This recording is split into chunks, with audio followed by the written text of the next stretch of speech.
Tell you what, I really love Margot Robbie. No comment. I don't know who's watching.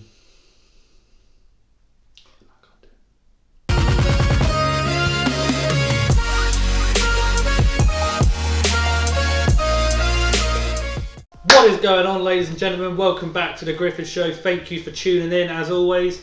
Today we're going to be looking at the biggest movie of the week, and that is I, Tonya. And Evan is going to fill you in on everything you need to know. Take it away. I, Tonya is based on the life of figure skater Tonya Harding and the events that led up to the attack on rival skater Nancy Kerrigan prior to the 1992 Winter Olympics and the controversy surrounding the multiple accounts of what happened. Okay, so we're going to start with the positives, and let's just get it out there. The acting in this film was incredible, all round. But who stood out for you? Well, Margot Robbie, first of all. I mean, she definitely deserves her Oscar nod, really. She was just, she's been in lots of things recently. She seems to be like the go-to person, but this seems to be her main stand-up performance. If anything, could be what makes her as a serious actor. Yeah. I really liked her dedication to the role and her willingness to do a lot of the skating, because I know that I think she was a skater when she was younger. I don't know if I'm getting that correct, but she actually did a lot of the skating scenes, obviously minus the triple axel and stuff like that, because it was only 6 people today can do that move, and the only 2 people that were in the country were training for the Olympics at the time, so they couldn't risk the injury. But yeah, I was just really impressed that she took on a lot of the skating parts of it. So yeah, and along with that, Alison Janney, great supporting role. She was spot on with that character. I don't think I've seen a more sort of, I mean, I don't know what Tonya Harding's real mum was like, but you generally believe that's what she was like. Yeah, she was abusive, and it was kind of like you could tell she loved Tonya because of all the stuff she says about how much she sacrificed to make sure she succeeds, and you could tell that she wanted her to have a better life than she did. But you could also see the kind of like a love jealousy when she did get really successful. She was clearly envious of that, and I think she just did a fantastic job, and she's probably shoo-in for the best supporting actress, I think. As well as this, Sebastian Stan was excellent as the husband from hell. I just thought his performance was fantastic. What do you think? Yeah, I thought, he was great as this guy. You genuinely believed he wanted the best for Tonya Harding. Despite beating the shit out of her.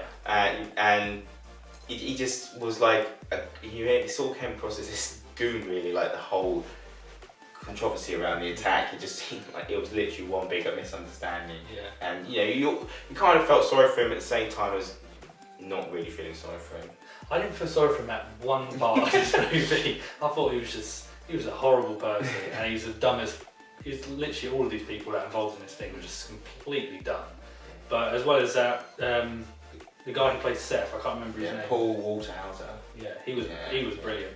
I think he definitely got the most laughs, I think, and especially when at the end, when you see like the real life people, you realise how accurate he was to that character. And I think he was so funny that like in the trailer there has the bit where he talks about not saying he shouldn't say his name.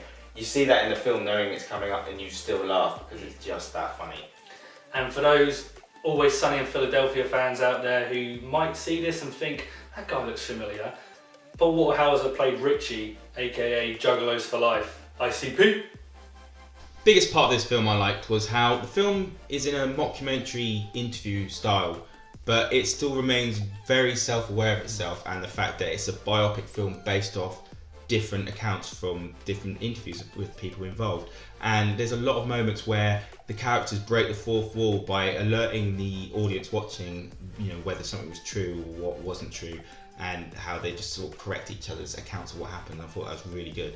Yeah, it just really made the film, it added a lot of humour to the film as well, which I really enjoyed. And another thing for me as well, I really liked the fact that they fleshed out her story. They showed Tonya Harding as a kid and how abusive her mother was, and then going through a young age. They showed her complete story rather than focusing on the incident as that's what everyone refers to it in the film.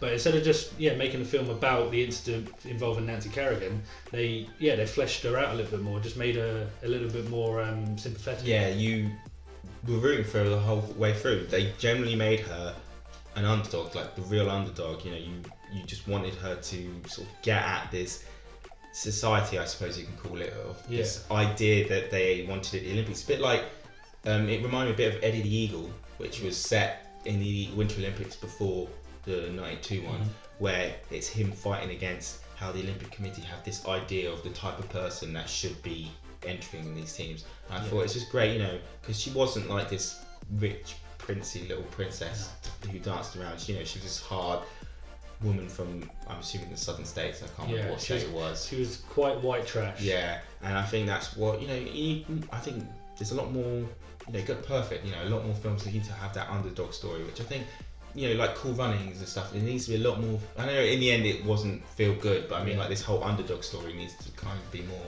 Yeah, and although her hands aren't clean, essentially, because she does have involvement in the incident, you still, you know, like I said before, they did a good job of making you feel for her, despite the, despite she's quite a rough character to kind of get used to.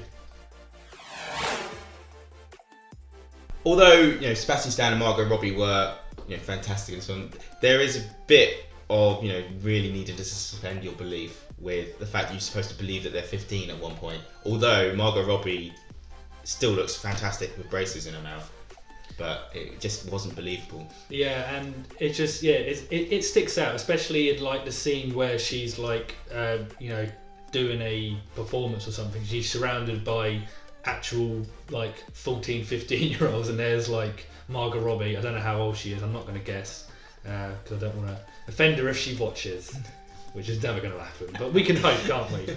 But it just kind of stuck out a little bit.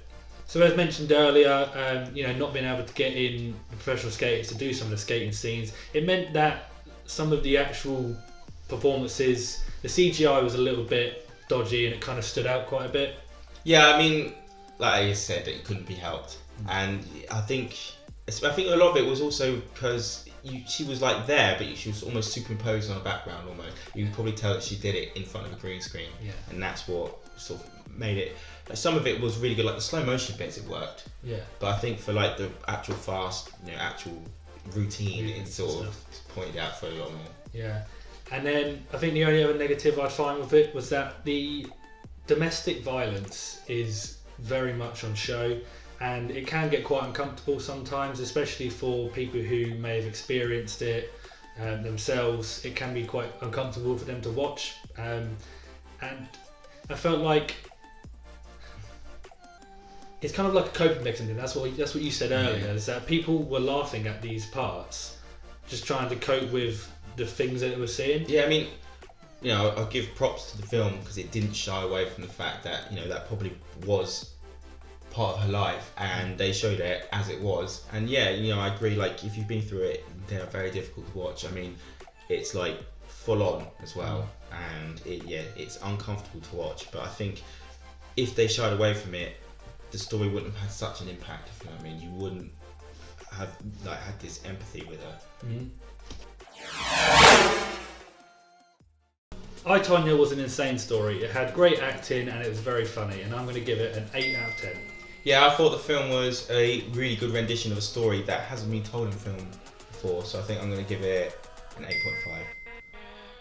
So that was our review for I, Tonya. What did you think of it? Whatever your thoughts, let us know in the comment section below. And don't forget to give this video a like, do us a favour by subscribing, and hit that bell notification so you can stay up to date with all our latest videos. Also, follow us on social media. We're there. We really appreciate you following us in all of those. God, that was gibberish. See you in the next video. Who's talking? I'll stop. And another great cat. What's his name again? Oh my god. What the actor that plays? Have you seen it? That was our review for I, Tonya. If you. Oh my god. Follow with up below.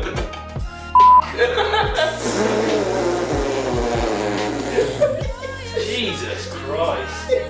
That was a real fart, people.